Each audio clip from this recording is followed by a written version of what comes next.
ದಾವಣಗೆರೆ ಜಿಲ್ಲೆಯ ಹರಿಹರ ತಾಲೂಕು ಹರಿಹರ ನಗರದ ಗಂಗಾನಗರ ಕೊನೆಯ ಭಾಗದ ಪ್ರವಾಹ ಪೀಡಿತ ನಿರಾಶ್ರಿತರ ನಿವಾಸಿಗಳ ಮನವಿ ಅಖಿಲ ಕರ್ನಾಟಕ ಬಿಜೆಡ್ ಜಮೀರ್ ಅಹ್ಮದ್ ಖಾನ್ ಬಳಗದ ಅಧ್ಯಕ್ಷರು ಕಾರ್ಯದರ್ಶಿ ಹಾಗೂ ಸದಸ್ಯರು ವಸತಿ ಸಚಿವರಾದ ಸನ್ಮಾನ ಶ್ರೀ ಬಿಜೆಡ್ ಜಮೀರ್ ಅಹ್ಮದ್ ಖಾನ್ ರವರಿಗೆ ಮನವಿ ಸಲ್ಲಿಸಿದರು. ಈ ಸಂದರ್ಭದಲ್ಲಿ ಸಮಾಜ ಸೇವಕರಾದ ಸೈಯದ್ ಸನಾವುಲ್ಲಾ, ಸೈಯದ್ ಮುಜಾಹಿದ್ ಎಸ್ಎಂಆರ್, ಅನೀಸ್ ಅಹ್ಮದ್ ಅತ್ತಾರ್ ಹಾಗೂ ಇನ್ನು ಇತರ ಸದಸ್ಯರು ಉಪಸ್ಥಿತರು. Firoz Irfan M H, S J C news Kannada Harihara.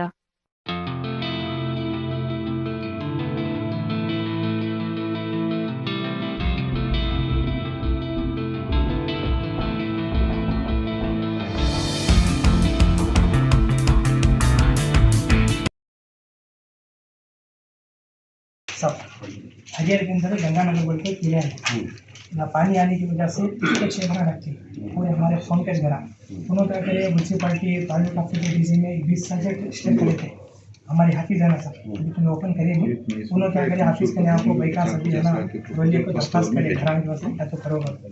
मैं क्या बोला साफ की बात देता मेरे को बोला